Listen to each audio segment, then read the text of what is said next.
이 시간도 하나님의 놀라신 은혜와 축복이 여러분들에게 함께 하시기를 주의 이름으로 축원드립니다. 옆 사람에게 사랑하고 축복합니다. 사랑하고 축복합니다. 자, 오늘 근심하시는 하나님. 원래는 제가 제목을 하나님을 감동시켜라는 제목을 했다가 그것보다는 우리가 하나님의 마음을 좀 알아야 되겠다. 그런 마음으로 오늘 말씀에 근심하시는 하나님이라는 제목을 정했는데요.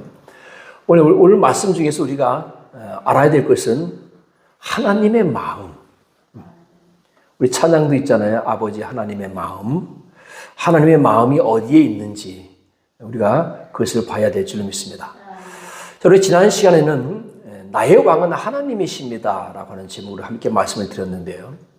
자, 구약시대의 대표적인 영적 암흑기가 이 사사시대가 이미 벌써 오늘 말씀해 보니까 한 270년에서 280년, 좀 더 길게 잡으면 약 한 300년 가까이가 이제 지나갑니다. 상당히 긴 시간이 지나갔죠. 이 얘기는 이스라엘 백성들이 가나안 땅에 들어가서 산 지가 벌써 한 300년이 되어 간다. 자, 여러분, 300년이 되었는데 300년이 지났는데도 여전히 똑같다. 아니면 더 나빠졌다.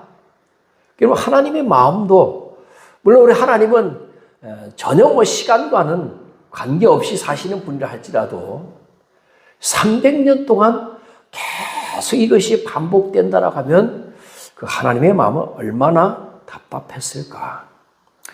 자, 그 사사시대 가운데 우리가 지난 시간에 배웠죠. 아비멜렉이 스스로 왕이 되어서 3년 동안 그가 왕이 되었었는데요. 그래서 이 사사시대 가운데 3년 동안 왕이었던 시절이 있었습니다. 그것도 하나님이 세우신 왕이 아니라 스스로 자천해서 왕이 된 사람이 이제 아비멜렉인데요. 결국은 여자가 던진 맷돌에 맞아서 죽어서 3년 천하가 끝이 납니다. 자, 그런 혼란한 상황 속에서 이제 전쟁 중에 딱 멈춘 거 아닙니까? 왜냐하면 아비멜렉이 죽었으니까 이제 완전 다 엉망진창이 돼버린 거죠. 그런 혼란한 틈에서 누가 돌라가 그 혼란을 정리하고 이스라엘을 구원하게 됩니다. 그리고 20년 동안 이스라엘은 이제 또 평안이 옵니다. 20년 동안 평안이라고 하는 것은 외부의 침략이 없는 것을 말하는 거예요. 또 그 다음에 야일이 또 20년 동안 성경에 보니까 야일이 일어나서 그랬어요. 자, 지금까지 패턴과는 다르죠. 우상 숭배하고 하나님께서 진노하셔서 징계하고 그들이 하나님 앞에 회개하고 사사를 보내주셔서 이스라엘을 구원하는 이런 패턴으로 계속 돌아갔는데 지금은 패턴이 다르죠. 돌라가 일어나서 하나님이 세우신 것이 아니고 돌라가 일어나서 야일이 일어나서 그렇다고 해서 이 돌라와 야일이 하나님이 세우지 않는데 자기들 마음대로 사사가 됐느냐? 그런 건 아닙니다. 성경이 이런 여러 가지 복잡한 과정들 다 생략해버리고 단순히 일어나서라고 표현했지만 그 일어나는 그 자체가 하나님께서 세우신 거죠. 아멘? 돌라 내가 사사할게가 아니라 하나님께서 돌라야 너 이스라엘 백성을 좀 구원하라 해서 돌라가 일어나서 이스라엘 백성을 구원하고 야일이 일어나서 이스라엘 백성을 구원해서 약 40년의 시간이 지나갑니다. 그리고 오늘 말씀은 그 40년이 지나간 후에 이스라엘의 지금 현재 상태, 영적인 상태를 지금 보여주고 있는데요. 자, 우리 6절 말씀 한번 같이 읽어볼까요? 10장 6절 말씀 같이 읽어봅니다. 시작. 이스라엘 자손이 다시 여호와의 목전에 악을 행하여 바알들과 아스타롯과 아람의 신들과 시돈의 신들과 모압의 신들과 암몬 자손의 신들과 블레셋 사람들의 신들을 섬기고 여호와를 버리고 그를 섬기지 아니하므로. 자, 40년이 지난 후에 지금 영적인 상태, 이스라엘 백성들의 영적인 상태입니다. 저는 물론 우리는 300년의 그 역사를 우리가 압축해서 사사기를 통해서 우리가 보니까 그게 보여요. 그렇죠? 뭐가 보이느냐? 사사가 죽고 나면 이스라엘 백성들이 우상 숭배하고 곧 하나님의 징계가 임할 것이다 라고 하는 것을 우리는 예측할 수가 있어요. 우리는 밖에서 보니까 그것도 300년이 넘는 시간을 압축해서 보니까 그런데 그 시대를 살아가는 이스라엘 백성들에게는 그게 잘 안 보이는 거죠. 어쩌면 돌라와 야일이 죽고 나서 우상 숭배가 더 폭발적으로 확산될 수도 있었고요. 또 아니면 돌라와 야일이 사사가 있는 그 시대 때도 이스라엘 백성들은 그 평안의 때에 오히려 더 우상 숭배를 하지 않았을까? 야, 야일이 죽었대. 자, 이제 우리가 우상 숭배하러 가자. 이게 아니잖아요. 그렇죠? 아마 이러지는 않았을 거예요.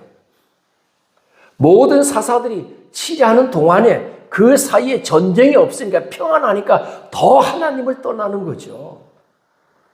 우리 여러분 한국 교회가 1200만 시대를 1200만 해야 때는 어떤 시대였느냐? 참 먹고 살기 힘든 시대였습니다. 그래서 어떻게 해서든지 우리가 하나님께 기도하고 기도해서 우리 이 땅에서 잘 되길 바라는 축복받기를 원하는 그런 마음으로 우리가 신앙생활을 했거든요.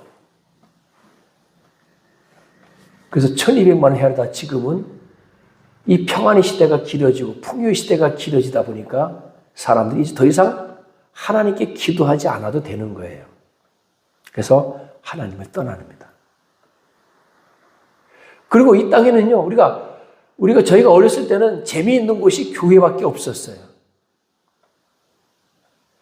그리고 이성을 만날 수 있는 장소가 교회밖에 없었어요. 그러니까 온전히 우리의 생각은 다 교회로 가 있는 거예요. 학교만 갔다 오면 교회로 가는 거예요. 아줌마, 순덕이 어디 갔어요? 교회 갔을걸? 교회에 있을걸? 이게 우리 어머니 대답이었어요. 그러니까 그때는 교회 가는 것이 즐거움이었고 기쁨이었고 낙이었는데 지금은요, 교회가 아니어도 우리 청소년들이 갈 데가 너무 많은 거예요. 지금은 교회가 아니어도 이 스마트폰만 바라보고 있어도 아이패드만 바라보고 있어도요, 즐거운 일이 너무 많은 거예요. 그러니까 교회를 생각할 겨를이 없어요. 하나님을 생각할 겨를이 없는 거예요. 하나님께 도움을 구하기보다 세상에 도움을 구할 곳이 너무 많은 거예요. 저희가 어렸을 때 이렇게 어머니가 이렇게 하는 것을 보면 매일 이렇게 옆집으로 뭘 꾸러 다니셨어요. 돈을 꾸러 다니셨어요. 지금은 옆집으로 돈 꾸러 다니면 안 꿔주시죠? 지금은 옆집이 아니라 어디로 가요? 은행으로 가면 돈 다 꿔주고 하거든. 그러니까 그때는 어려울 때 기도할 수밖에 없는데 이제 평안하다 하고 우리가 의지할 곳이 너무 많으니까 기도를 하지 않는 거예요. 저부터도 그러니까요. 물질적인 어려움이 있으면 하나님께 기도부터 해야 되는데 자꾸 뭘 뒤져봐. 어디 뭐 돈 빌려주는 데 없나? 돈 꿔주는 데 없나? 대출해 주는 데 없나? 그러다가 어디 대출 된다. 와, 신난다. 이것도 하나님께서 우리에게 길 열어주셨다 하면서 좋아하는데요. 사실 우리가 기도에 더 기도해야 되는 거, 그렇죠? 회개하는 마음으로 제가 지금 말씀드리는 거예요. 이스라엘 백성들이 평안하다 할 그때에 가만히 보세요. 그들이 언제 하나님을 찾았어요? 평안을 그때에 하나님을 찾은 게 아니라 하나님께서 그들이 우상 숭배하는 것 보고 타락한 것을 보고서 징계할 때에 어려움 당할 때 고통 당할 때 하나님께서 그들이 하나님을 찾았다는 것이죠. 근데 오늘도 역시 마찬가지인데요. 오늘 6절 말씀 읽었죠? 여러분 읽으면서 뭘 느꼈어요? 그 6절 말씀 속에서 하나님의 여러분 마음이 느껴지지 않습니까? 사사기를 기록한 그 사사기 기자가 하나님의 마음을 6절에 담고 7절에 담았어요. 7절 한번 읽어볼까요? 시작. 여호와께서 이스라엘에게 진노하사 블레셋 사람들의 손과 암몬 자손의 손에 그들을 파심해. 자, 여러분 사사기를 쓴 그 사사기 기자가 6절 7절 말씀에 하나님의 마음을 담았는데요. 이전 같으면 그냥 그들이 우상 숭배하여 그냥 그렇게 했어요. 근데 여기 보니까 다시 여호와의 목전에 악을 향하여, 이건 뭐 거의 비슷하죠. 또나 다시나 뭐 거의 비슷하죠. 근데 그 다음에 바알들과 아스타롯과 아람의 신들과 시돈의 신들과 모압의 신들과 암몬 자손의 신들과 블레 사람들의 신들을 섬기고 무려 5번이나 반복했어요. 신들과 신들을 섬기고 뭐였다? 여호와를 버렸다는 거예요. 자, 여러분, 버렸다라고 하는 표현은 어떤 표현입니까? 이건 완전히 배신을 때린 거죠. 우리 속된 말로. 여러분, 버렸다는 의미는 어떤 의미예요? 나한테 필요 없다는 거예요. 필요 없는 존재. 하나님은 나한테 필요 없는 존재인 거예요. 그래서 버리는 거예요. 여러분들이 버리는 어떤 거 버립니까? 귀한 거 버리나요? 아주 소중한 거 버립니까? 여러분, 저 바깥에 여기 쓰레기 많이 보이는데 그 쓰레기 모일 때 보세요. 쓸만한 거, 좋은 거, 거기 귀중한 거 있습니까? 없어요. 다 어떤 걸 버려요? 필요 없는 것들 버리는 거야. 그러니까 이스라엘 백성들이 이제 여호와는 우리에게 필요치 않아. 이렇게 많은 신들이 있는데요. 그를 섬기지 아니하므로 여호와께서 이스라엘에게 진노하사. 자, 여러분, 이스라엘 백성들이 여호와를 버렸어. 그럼 하나님은 어떻게 해요? 그들을 파심해 그랬어요. 파심해. 판다는 얘기는 무슨 얘기입니까? 내 소유를 다른 사람들에게 넘기는 거예요. 그게 파는 거죠. 판다는 얘기 또 어떤 의미가 있습니까? 버린다는 의미가 거의 비슷하죠. 내게 불필요하니까, 필요 없으니까 팔아버리는 거예요. 누구에게? 모압 블레셋과 암몬 자손의 손에 팔아버렸어. 하나님께서. 그래, 이제 너희는 내 백성이 아니야. 이제 내 손을 떠났어. 이제 그들이 마음대로 너희를 마음대로 괴롭힐 거야. 하면서 이스라엘 백성들을, 블레셋과 모압 자손들, 암몬 자손들이 이스라엘 백성들을 괴롭히는데요. 먼저 요단강 동편에 있던 아모리 족속의 땅에 있는 모든 이스라엘 자손을 쳤으며 18해 동안 억압하였더라. 근데 르우벤, 갓지파, 므낫세, 반지파가 요단강 동편에 있었죠. 그리고 요단강 서편에 나머지 9개 반지파가 있었는데 결국은 그들이 먼저 요단강 동편에 있는 사람들을 침략해서 그들을 괴롭히고 그 다음에 다시 요단을 건너가서 유다와 베냐민과 에브라임 족속과 싸움으로 이스라엘의 권고가 심하였더라. 몇 년 동안? 18해 동안. 자, 18해 동안 그들이 권고가 심하였더라. 그랬습니다. 자, 10절 말씀 보면 이스라엘 자손이 여호와께 부르짖 우리가 우리 하나님을 버리고 바알들을 섬김으로 주께 범죄하였나이다. 이스라엘 백성들이 하나님 앞에 나와서 여호와께 부르짖습니다. 그러면서 아까 썼던 사사기 기자가 썼던 말을 쓰죠. 우리가 우리 하나님을 버렸다는 거예요. 자기들도 아는 거예요. 하나님을 버리고 우리가 바알들을 섬김으로 주께 범죄했습니다. 자, 이때 여러분 이스라엘 백성들의 호소가 정말 진심이었을까요? 18해 동안 억압받으면서 그들이 하나님 앞에 언제부터 부르짖었을까요? 고통나는 그 순간부터 부르짖었는데 하나님께서 18해 동안 꾹 참고 내가 너희들을 구원해 주나 봐라. 그렇게 했을까요? 아니면 18해 동안 고통당하는 가운데 마지막에 가서야 그들이 나중에 깨닫고 그때에서야 하나님을 근심하게 했을까? 하나님께서 이스라엘 백성들이 와서 용서해 주세요. 우리가 잘못했습니다. 그러면 이전에는 하나님께서 그래 하고 바로 사사를 보내주셨거든요. 근데 오늘 11절 말씀 보니까 여호와께서 이스라엘 자손에게 이르시되 내가 애굽 사람과 아모리 사람과 암몬 자손과 블레셋 사람에게서 너희를 구원하지 아니하였느냐. 또 시돈과 아말렉과 마온 사람이 너희를 압제할 때에 너희가 내게 부르짖으면 내가 너희를 그들의 손에서 구원하였거늘. 지금까지 하나님께서 너희가 내게 와서 고통을 호소하고 용서해달라면 다 용서해주고 다 구원해줬다는 얘기예요. 다 구원해줬는데 13절 보니까 너희가 나를 버리고 또 나오죠. 버리고 벌써 3번 나왔습니다. 사사기 기자도 이스라엘 백성들이 여호와를 버리고 그를 섬기지 아니했다 그랬고 또 이스라엘 백성들 스스로도 우리가 우리 하나님을 버리고 바알들의 섬김으로 주께 범죄했습니다 라고 얘기하고요. 하나님께서도 너희가 나를 버리고 다른 신들을 섬기니 그러므로 내가 다시는 너희를 구원하지 아니하리라. 하나님이 단단히 화가 나셨어요. 하나님 단단히 화가 나신 거죠. 지금까지 웬만하면 용서해달라고 용서해 주시고 하나님께서 사사를 보내주셔서 이스라엘에서 딱 보내주셨는데 딱 여기서 이제 패턴이 달라진 거죠. 자, 우리 하나님, 제가 처음에 말씀드렸잖아요. 오늘 우리가 뭘 깨달아야 되냐면, 뭘 알아야 되냐. 하나님의 마음을 좀 우리가 알자라고. 자, 여러분, 하나님의 마음을 한번 생각해 보신 적이 있어요? 자, 성경에 보면 여러분, 하나님의 마음이 표출된 부분들이 굉장히 많습니다. 근데 우리는 그 하나님을 어떤 신이라고, 정말 성부, 성자, 성령, 삼위일체 하나님으로서 큰 권위 있는 분으로만 위에 올려놓고, 그리고 우리가 생각하기 때문에 하나님의 마음을 간과할 때가 참 많이 있습니다. 여러분, 때로는요, 하나님께서 되게 다혈질이세요.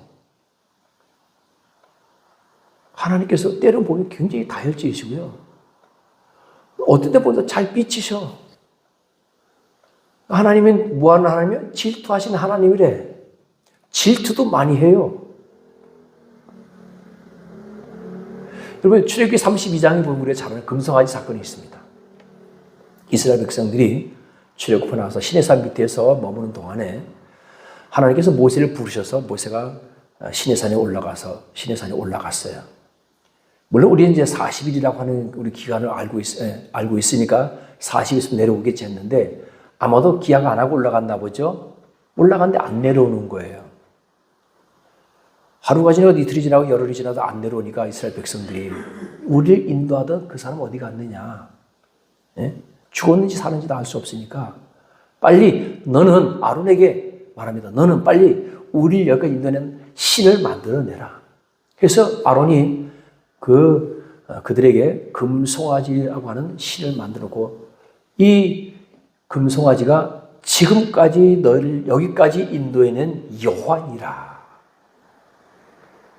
갑자기 졸지에 하나님께서 뭐가 됐어요? 금송아지가 된 거예요. 그리고 내일은 여호와의 길이다 하면서 잔치를 하고 예배를 하고 제단을 만들어 놓고요. 제사 지내고 잔치하고 난리가 난 거예요. 하나님 그걸 보고 나서 화가 잔뜩 났어요. 그래서 하나님께서 내가 이 백성을 보니까 이 백성이 목이 뻣뻣한 백성이다. 내가 하는 대로 두라. 이거 말리지 말라. 내가 그들을 진멸해버릴 것이다. 그리고 너로 큰 민족을 이루게 할 것이다. 이 얘기는 무슨 얘기입니까? 내가 그들을 진멸해버리고 다른 사람들로 하여금 너로 큰 민족을 다시 이루게 할 것이다 라고 하는 거죠. 자, 아직 모세는 그들이 하는 행위를 모르는 거예요. 모세와 애굽 사람들이 말하기를 자기 백성을 산에서 죽이고 지면에서 진멸하려는 악한 의도로 인도해 내었다고 말하게 하려 하시나이까. 하나님 좀 참으세요. 다른 나라 사람들이 보기를 자기 백성을 산에서 죽이고 그리고 지면에서 진멸하려는 그런 의도를 가지고 인도해 내었다고 그렇게 말하게 하려 하시나이까. 오히려 모세가 하나님을 달래는 형국이죠. 그랬더니 하나님께서 뜻을 돌이키사. 성경에 보면요, 많은 부분에서 하나님이 진노하시면 모세가 달래는 부분이 많이 나옵니다. 우리가 레위기 13장, 14장에 보면 12명의 정탐꾼 이야기가 나옵니다. 너는 내 밥이라. 우리가 이것만 생각하고 있는데 여기서 모세 역할을 한번 잘 보셔야 돼요. 12명의 정탐꾼이 40일 동안 가서 정탐을 하고 왔습니다. 10명이 모두가 다 처음에는 아주 적각구리는 가나안 땅이라고 해놓고는 그 다음부터 10명은 악평을 하기 시작하고 저들이 보기에 우리는 메뚜기 같았을 것이다. 그러나 우리가 잘 아는 여호수아와 갈렙은 저들은 우리의 밥이다. 누가 함께 하시면 여호와 하나님이 함께 하시면 저들은 우리의 밥이다. 능히 우리는 그곳에 갈 수 있다. 그것을 차지할 수 있을 것이다. 했지만 10명의 정탐꾼의 말을 믿으면 온 백성들이 밤새도록 울며 통곡하다가 안 되겠다. 우리가 다시 지도자를 뽑아서 다시 애굽으로 돌아가자. 그렇게 결론이 나왔어요. 그러니까 하나님께서 진노하셔서 모세에게 내가 이 백성들을 그냥 다 전염병으로 다 진멸해버리겠다 그랬어요. 그랬더니 모세가 또 뭐라고 얘기합니까? 또 비슷한 얘기를 해요. 세상의 모든 사람들이 하나님께서 여호와께서 이 이스라엘 자기 백성을 저 애굽 땅에서 이끌어낸 사실을 다 알고 있다. 그리고 낮에는 구름 기둥으로 밤에는 불 기둥으로 인도해 가는 뿐만 아니라 그 10가지 재앙이며 홍해의 기적 이런 거 다 알고 있다는 얘기죠. 이런 놀라운 사실들을 다 알고 있는데 그런데 하나님 여기서 다 죽이면 성경에 나오는 말씀 그대로입니다. 여호와가 이 백성을 죽이려 한 땅, 죽이려 맹세한 땅에 인도할 능력이 없어서 광야에서 다 죽였다고 하지 않겠습니까? 그러니까 좀 참으세요. 여러분 이런 말씀들이 성경에 있는 거 보셨어요? 때로는 여러분 하나님께서 막 진노하셔서 이스라엘 백성들 내가 다 진멸하겠다고 하면 모세가 나서서 아유 하나님 왜 그러세요? 좀 참으세요. 꼭 이런 느낌이죠? 오히려 모세가 달래는 거예요. 근데 이제 우리가 이렇게 얘기하면 하나님의 신성을 너무 무시하는 거 아니냐 이렇게 생각할 수 있는데요. 성경을 잘 보시면요. 하나님도 우리와 똑같이 때로는 진노하시고 때로는 슬퍼하시고 오늘도 보니까 이스라엘의 곤고로 말미암아 마음에 근심하시니라. 여러분 하나님의 마음이 있대요. 하나님의 마음에 근심하시니라. 오늘 하나님께서 이스라엘 백성들에게 단단히 화가 났어요. 근데 문제는 여러분 그때는 출애굽 때나 이럴 때는 여러분 모세라는 지도자가 있었고 여호수아가 있었는데 사사시대는 이 하나님의 마음을 달래줄 사람이 없는 거예요. 그렇죠? 이 사사시대 때는 하나님의 마음을 그 진노할 마음을 달래줄 사람이 없는 거예요. 하나님께서 14절 보면 그래서 하나님께서 뭐라고 얘기합니까?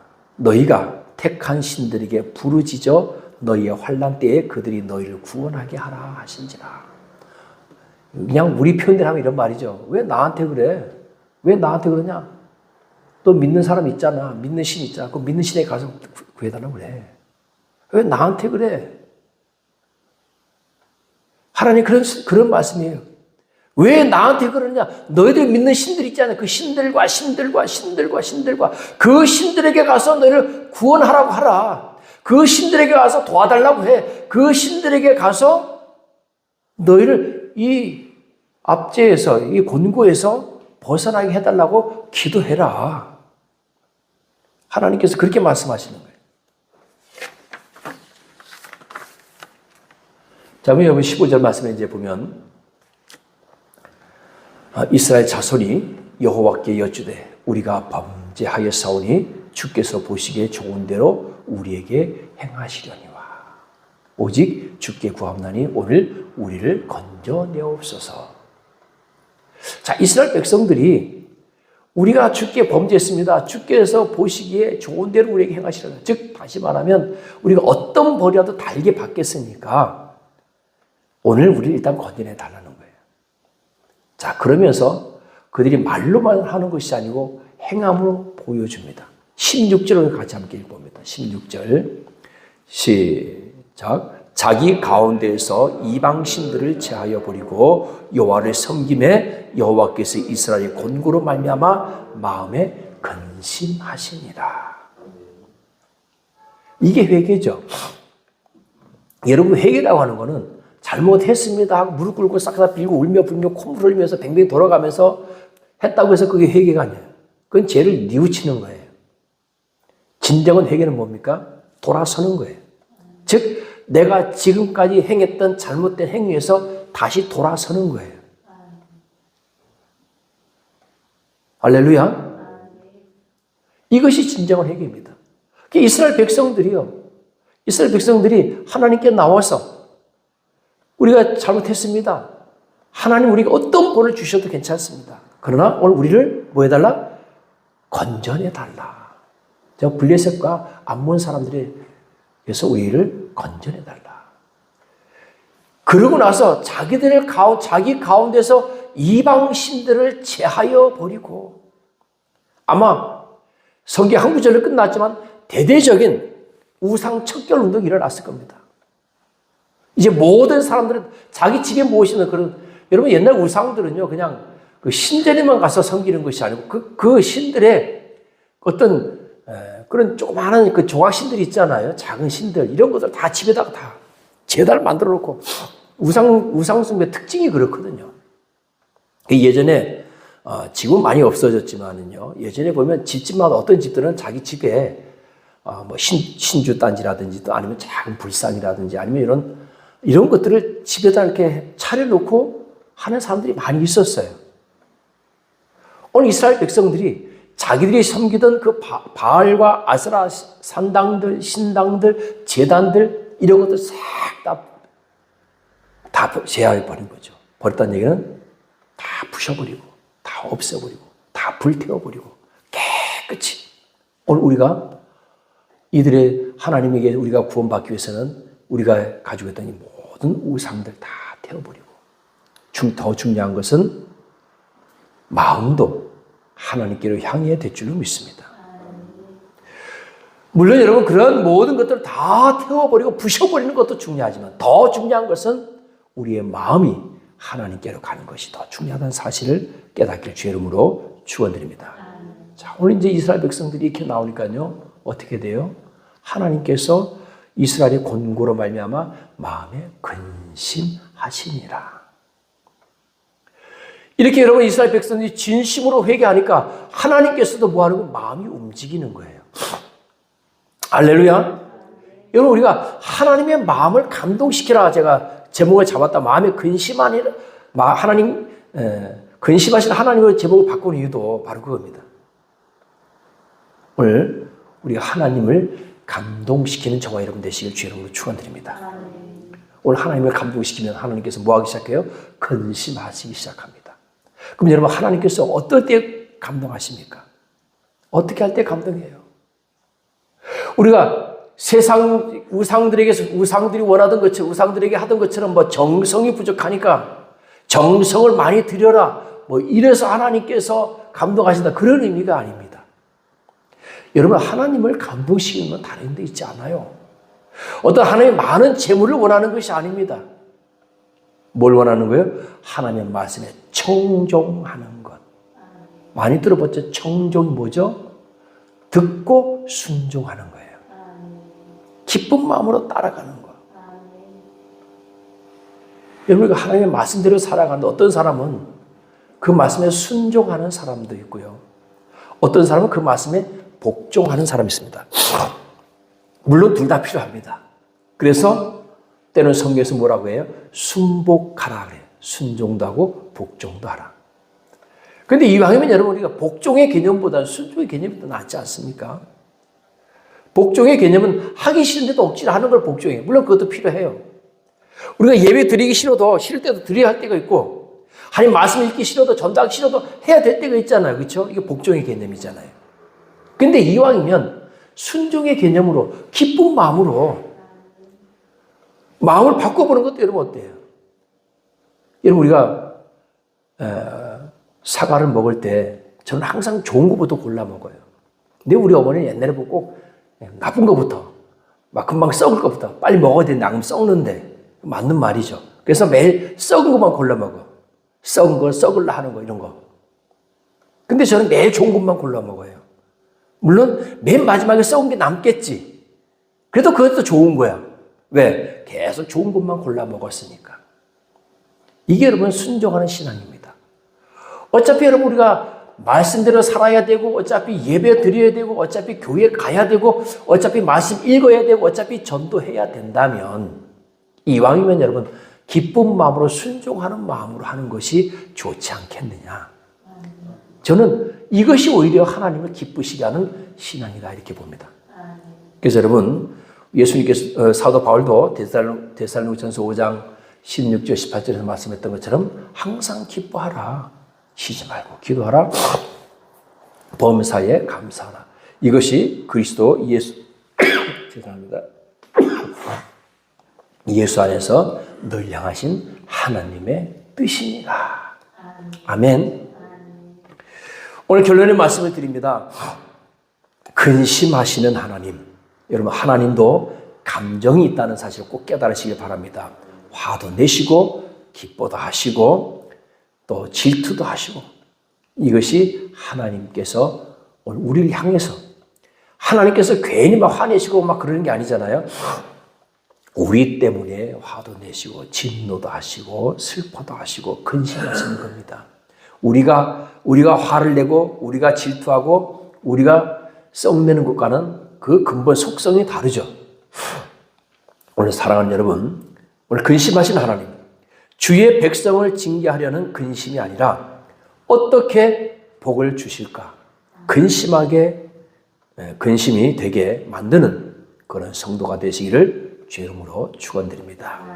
오늘 사랑하는 여러분, 오늘 하나님께서 우리를 향해서 하시는 그 근심이 어떤 근심인지, 하나님께서 오늘 나를 향해서 근심하신다면 어떤 근심인지, 내가 잘못된 길로 가기 때문에, 불순종의 길로 가기 때문에 하시는 근심인지, 아니면 내가 하나님의 말씀에 순종하고 복종하고 청종함으로 인해서 하나님께서 내게 복 주시기 위해서 어떤 복을 주실까 근심하시는 그런 근심인지 잘 깨달으시고, 오늘 여러분, 우리가 하나님의 마음을 알아가는 여러분 되시길 주의 이름으로 축원드립니다. 기도합니다. 오늘도 살아계셔서